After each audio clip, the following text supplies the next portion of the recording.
In the last video, we ended with Kubernetes. At that point, it almost feels like infrastructure has reached its final form. Containers restart automatically. Traffic gets distributed. Services stay online. Compared to managing physical servers manually, it feels like most of the difficult work is finally behind us. And for a while, that feeling is actually true. But then something interesting starts happening.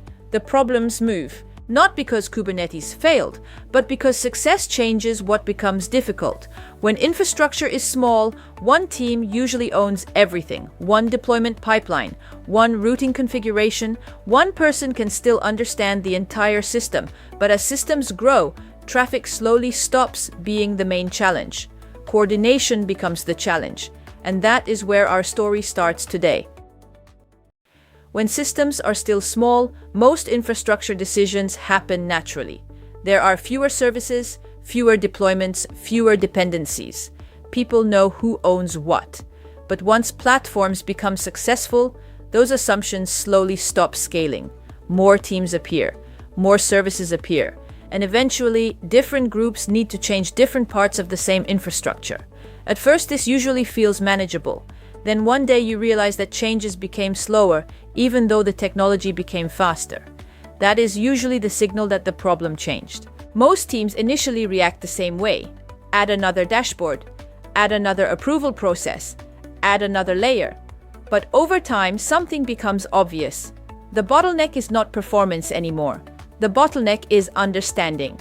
And that is where gateway ownership starts becoming important. Not because it is fashionable, because it solves a problem that appears naturally once systems become large. What makes modern infrastructure interesting is that most ideas are not replacing older ideas. They are reorganizing them. Traffic still exists. Routing still exists. Security still exists. But now those ideas operate at a different level. That is why modern systems often feel more complicated even though many operations became easier. The concept stayed. The abstraction changed. At the end of the last chapter, the slowdown is no longer caused by technology. It is caused by ownership. A service is ready. The deployment is green. A product team wants one new public route. But the public address, TLS certificate, rate limits, and edge policy belong to the platform team. The route itself belongs to the product team. Before long, a small traffic change becomes a ticket queue. Kubernetes can create the workload quickly. The organization still needs a safe way to decide who can expose it. Gateway API begins by separating those responsibilities instead of hiding them in one shared configuration. Picture an online checkout service. The platform team owns the front door, the internet-facing address, the HTTPS listener, the certificate, and the safety baseline. The checkout team does not need permission to edit all of that. It needs a controlled way to say, requests for this host or this path should reach my checkout service. That is why Gateway API uses separate building blocks. A gateway class identifies the implementation behind the gateway. A gateway represents the actual traffic entry point. An HTTP route describes how requests are matched and sent to a backend. The names matter less than the split. The infrastructure team owns the door. The application team owns the map behind the door. Each side can change its part without repeatedly changing the other team's foundation.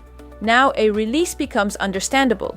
A team can introduce a new backend, test a path, shift a small share of traffic, or retire an older version. The gateway keeps the common rules intact. Nobody needs to hand every application team the keys to the load balancer just to change a URL. Traffic is still traffic, but the permission model becomes explicit. And that is a major change because explicit ownership is easier to secure, review, and operate than a pile of informal agreements. This is the first pattern after Kubernetes. The platform turns an implicit agreement into a visible contract. But once the entry point has an owner and a policy, the next question becomes unavoidable. A request may be allowed to enter the system. Should a service trust it simply because it came from inside the cluster? For a long time, internal networks were treated as a safety zone. Once a request was inside, it was often trusted more than it deserved to be. That model becomes fragile in a modern platform. A cluster can contain production services, batch jobs, preview environments, automation agents, third-party integrations, and temporary workloads. They may all share a network. A container address tells you where a request came from. It does not tell you whether that workload should be allowed to perform the action it is asking for. Imagine an analytics job that can read inventory data. One day, it sends a request that attempts to change stock. The request comes from an internal address. It may even be encrypted. But none of that answers the important question. Is this workload allowed to make this change? Zero Trust starts there. It does not ask whether a request is inside or outside. It asks who is making the request, what resource it wants, and whether the action is permitted right now. In practice, that means giving workloads an identity and evaluating access with policy. Mutual authentication can help a service prove which workload is on the other side of a connection. Authorization policy can limit which service is allowed to call which API, under what method, on which path, and for which purpose. The goal is not to create friction everywhere. The goal is to stop treating network proximity as evidence of legitimacy. This changes the security boundary. It is no longer only the firewall at the edge. It becomes a series of small, explainable decisions made close to the resource. A service can be reached only by the workloads that need it. A compromise in one corner of the system has less ability to become access everywhere else. That is what makes Zero Trust useful in cloud-native environments. It replaces a vague assumption with a specific and reviewable rule. Of course, a rule is only useful when you can understand what it did. A blocked request may be correct. A slow request may be a policy problem, a downstream dependency, or something entirely different. Once traffic has routes, identities, and policies, the next challenge is seeing the complete journey. A system can look healthy from the outside and still feel broken to the person using it. Pods are running, CPU is calm, memory is available, no obvious alarm is firing. And yet customers are waiting at checkout, reports take too long, or a critical action occasionally fails. This is where teams discover that technical health and user experience are not the same thing. A green dashboard can tell you that components are alive. It cannot automatically tell you whether a real request completed in the way the user expected. Observability is the discipline of turning those hidden journeys into evidence. Metrics show patterns over time: latency trends, request volume, error rates, and saturation. Logs capture individual events and details. Traces follow one request as it moves through multiple services. None of these signals is enough on its own. A metric can tell you that checkout became slower. A log can reveal an error message. A trace can show that the delay happened between inventory and pricing, not at the gateway where the symptom first appeared. Follow one customer request. It enters through the gateway, calls the cart service, checks inventory, calculates a price, asks for payment, and returns a confirmation. Every service may report success, but the trace reveals a long pause at one dependency. That pause could be a retry, a connection problem, a database wait, or a remote API that is behaving badly. Without the request path, teams tend to inspect whatever dashboard is closest to them. With the path, they can start with the evidence. That is also why modern teams define objectives around outcomes, not just infrastructure counters. The question is not simply whether a server is below a threshold. The question is whether an important user journey remains reliable enough for the business. This gives operations and product teams a shared language. Not every temporary fluctuation is an incident, but a continuing loss of a customer outcome is something the system should make visible before people discover it through complaints. Observability does not make distributed systems simple. It makes them explainable. It turns a vague sentence, something feels slow, into a chain of evidence that teams can act on. And when you begin watching the request path closely, you notice something else. The path itself is changing. The web protocol at the edge is no longer behaving like it did when many of our networking habits were formed. For years, web traffic was built on a familiar stack: HTTP requests traveled over TCP, and TCP made sure bytes arrived in order. That reliability is valuable, but it has a side effect when many independent pieces of a web page or application share the same connection.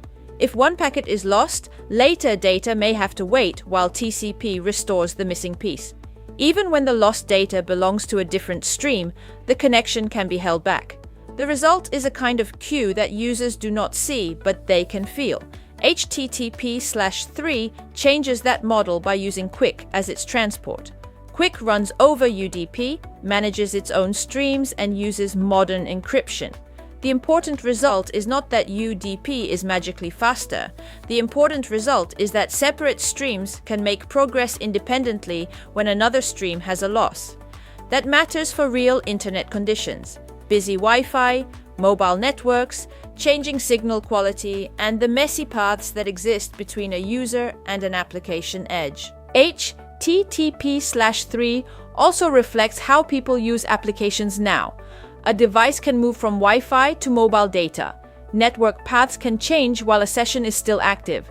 QUIC uses connection identifiers so that a connection can be managed more flexibly across changes in network path. This is not a Kubernetes feature, and it does not eliminate the need for good application design, but it is a reminder that perceived performance begins before a request reaches your cluster. It starts at the connection itself. For platform teams, the practical point is simple. The edge is not just a place where traffic enters. It is a performance and reliability layer with its own protocol behavior, termination strategy, and visibility requirements.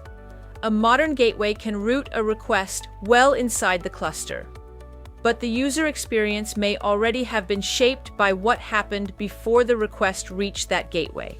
HTTP/3 moves part of the networking story upward toward the user and the edge. The next idea moves in the opposite direction. It brings visibility and control closer to where the operating system is actually handling the connection. Applications can log what they know. Proxies can observe the traffic they handle. But some of the most useful facts about a connection exist lower down, where the operating system is scheduling work, handling sockets, and moving packets. Traditionally, seeing that layer often meant adding another agent, changing application code, collecting large packet captures, or accepting a blind spot. That is one reason modern platform teams became interested in eBPF. eBPF is a technology in the Linux kernel that allows small, verified programs to be attached to defined events and hooks. They can observe selected activity and, in controlled cases, help enforce or redirect behavior. The word verified matters. This is not an invitation to run arbitrary code inside the kernel. The kernel checks eBPF programs before they are loaded and limits what they are permitted to do. That makes eBPF useful for targeted system insight without turning every observation into a custom application feature. In a cloud-native environment, that can change how the platform sees networking. Teams can observe connection behavior, identify unexpected flows, measure where time is spent, and apply some network decisions close to the point where traffic is handled. The value is not that eBPF replaces Kubernetes, service identity, or application instrumentation. The value is that it can close gaps between them. It gives the platform another source of truth when a request is behaving differently from what the application layer expected. This is why eBPF appears in networking, security, and observability conversations at the same time. The same underlying ability, attaching insight and policy to system events, can support different platform needs. One team may use it to understand traffic. Another may use it to enforce a narrow security rule. Another may use it to reduce the amount of invisible work happening between services. The important lesson is not to push every decision into the kernel. It is to place each decision at the layer where it can be understood and controlled best.